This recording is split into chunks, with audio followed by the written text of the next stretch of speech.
कर्नाटक में सीएम पद से इस्तीफा दे चुके सिद्धारमैया और अगले सीएम की शपथ लेने जा रहे डीके शिवकुमार आज दिल्ली में राहुल गांधी से अलग अलग मुलाकात करेंगे। डीके शिवकुमार राहुल गांधी से मिलकर शपथ ग्रहण और मंत्रिमंडल के गठन पर चर्चा करेंगे। सूत्रों के मुताबिक डीके शिवकुमार को आज शाम या शनिवार को कांग्रेस विधायक दल का नेता चुना जा सकता है।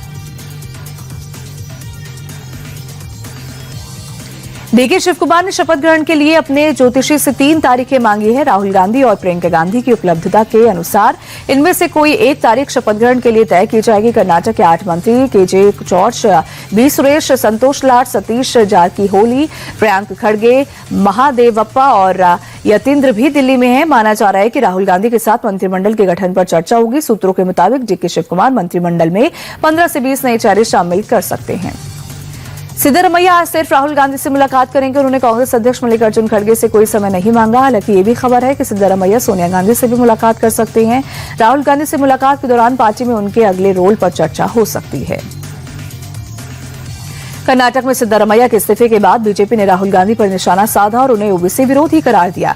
बीजेपी नेता बसवराज बोम्मई ने कहा कि सिद्धारमैया के इस्तीफे के बाद पिछड़े वर्ग के लोग कांग्रेस के खिलाफ जाएंगे। राहुल गांधी ने पिछड़े वर्ग के साथ धोखा किया है। वो ओबीसी के नाम पर प्रचार कर रहे थे और अब खुद ओबीसी मुख्यमंत्री को हटा दिया। मुख्यमंत्री योगी आदित्यनाथ ने आज शाम अपने आवास पर यूपी सरकार के तमाम कैबिनेट मंत्रियों को मीटिंग के लिए बुलाया है। माना जा रहा है कि इस बैठक में प्रदेश के विकास, कानून व्यवस्था और जनहित से जुड़ी कई बड़ी योजनाओं पर बात होगी। इसके साथ ही आगामी विधानसभा चुनावों के मद्देनजर सरकार की योजनाओं का प्रचार प्रसार ज्यादा से ज्यादा हो तो वही चुनावी रणनीति को लेकर भी इस बैठक में कैबिनेट मंत्रियों से बात की जाएगी। केंद्रीय गृह मंत्री अमित शाह ने पश्चिम बंगाल से घुसपैठियों की वापसी पर बड़ा बयान दिया है। गृह मंत्री ने कहा कि ममता सरकार में हर रोज घुसपैठियां होती थी, तो वहीं बीजेपी सरकार आते ही घुसपैठिए वापस जाने लगे। जो खुद से चले जाएंगे उन पर बंगाल सरकार कोई केस नहीं करेगी और जाने में उनकी मदद भी करेगी। पश्चिम बंगाल में बीरभूम जिले के दुबराजपुर में टीएमसी के एक लोकल नेता धनंजय के इलाके के लोगों ने गुरुवार को पिटाई कर दी। स्थानीय लोगों के मुताबिक धनंजय कई साल से इलाके के लोगों को डरा धमकाकर पैसे वसूलता था। धनंजय ने गुरुवार को भी लोगों से पैसे वसूलने की कोशिश की, जिसके बाद स्थानीय लोगों का गुस्सा भड़क गया और लोगों ने उसकी जमकर पिटाई कर दी।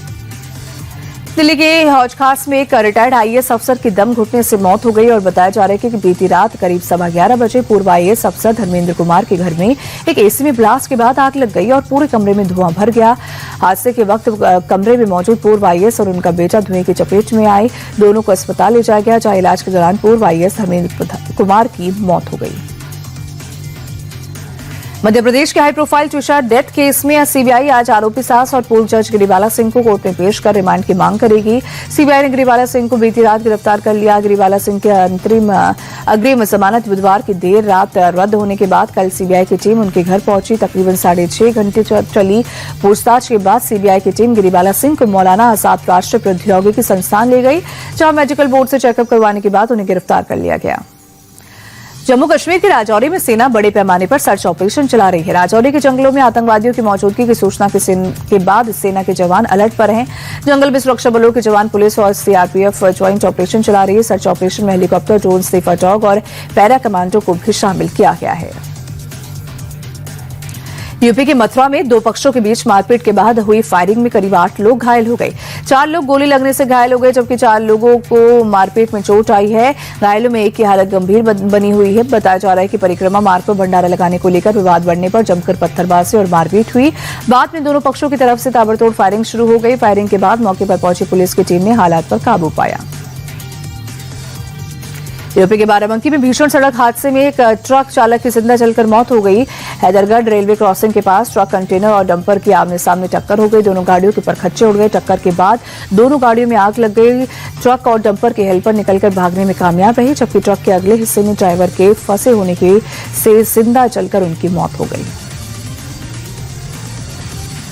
राजस्थान के कोटा में NH 52 पर रेलवे अंडरपास के निर्माण के दौरान हादसे में रेलवे के 2 इंजीनियर्स की मौत हो गई। निर्माण के दौरान आसपास के मिट्टी ढहने से मलबे में दोनों इंजीनियर दब गए।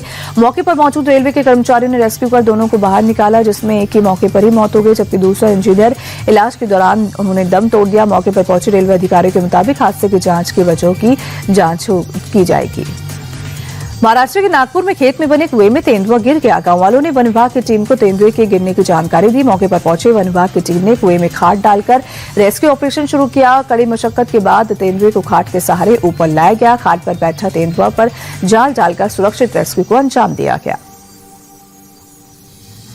हिमाचल प्रदेश के शिमला में गर्मी के बीच जंगल में लगी आग ने लोगों की चिंता बढ़ा दी। आग ने बड़े पैमाने पर जंगल को अपनी चपेट में ले लिया। भीषण आग की चपेट में आया मेंटल हॉस्पिटल। फायर ब्रिगेड की टीम और स्थानीय लोग आग बुझाने की कोशिश कर रहे हैं। आग से ब्रिटिश काल के कब्रिस्तान को भी नुकसान पहुंचा। फिलहाल आग गर्मी और तेज हवा की वजह से लगातार फैल रही है। जम्मू कश्मीर के सोनमर्ग में तेज आंधी ने लोगों के मनोरंजन में खलल डाल दिया। हवा के तेज झोंके से बच्चों के लिए लगाए गए झूले और स्टॉल्स बिखर गए। स्टॉल्स और झूलों को उड़ता देख टूरिस्ट और दुकानदारों में दहशत का माहौल बन गया। तेज हवा से एक ट्रैम्पोलिन उखड़ गया, जिसकी चपेट में आकर एक शख्स घायल हो गया। घायल को शेर कश्मीर आयुर्विज्ञान संस्थान में भर्ती कराया गया। अमेरिका और ईरानी वार्ताकारों के बीच सीजफायर को 60 दिन के लिए बढ़ाने पर सहमति बन गई है। साथ ही दोनों पक्ष ईरान के न्यूक्लियर प्रोग्राम पर भी चर्चा के लिए तैयार हो गए हैं। हालांकि इस सहमति पत्र पर अमेरिकी राष्ट्रपति ट्रंप की सहमति मिलनी बाकी है। इस बीच अमेरिका ने ईरान पर आरोप लगाया कि कुवैत पर हमला करके उसने सीजफायर का उल्लंघन किया है। अमेरिका के डलास में एक 2 मंजिला इमारत में भीषण आग लग गई, जिसमें 4 लोग बुरी तरह से झुलस गए। आग इतनी तेजी से फैली कि देखते देखते पूरी इमारत को अपनी चपेट में ले लिया और ऊंची ऊंची लपटें उठने लगी। फायर ब्रिगेड की दर्जनों गाड़ियां मौके पर पहुंची, लेकिन तब तक पूरी इमारत मलबे के ढेर में तब्दील हो चुकी थी। पूर्वी अफ्रीकी देश केनिया के एक गर्ल्स स्कूल के हॉस्टल में भीषण आग लगने से 16 छात्राओं की झुलसकर मौत हो गई, जबकि 79 छात्राएं घायल हो गई हैं। यह हादसा सेंट्रल केनिया में राजधानी नैरोबी से करीब 120 किलोमीटर दूर गिलगिल इलाके में मौजूद ऊतीमिशी गर्ल्स स्कूल में हुआ, जहां 800 से ज्यादा छात्राएं पढ़ती है, जिनमें से ज्यादातर सीनियर पुलिस अफसर की बेटियां हैं। आईपीएल 2026 के क्वालीफायर 2 मुकाबले में गुजरात टाइटंस और राजस्थान रॉयल्स आज आमने सामने होंगी। दोनों टीमों के लिए ये मुकाबला बेहद अहम है। हारने वाली टीम का सफर समाप्त हो जाएगा, जबकि विजेता टीम 31 मई को होने वाले फाइनल में रॉयल चैलेंजर्स बेंगलुरु से भिड़ेगी। मुलामपुर में शाम 7:30 बजे से मैच शुरू होगा। दिनेश फोगाट को ट्रायल देने से रोकने के लिए WFI ने सुप्रीम कोर्ट में चुनौती दी है, जिसकी सुनवाई आज होगी। एशियन गेम्स 2026 में भाग लेने वाले खिलाड़ियों के चयन के लिए 30 और 31 मई को दिल्ली में ट्रायल होना है।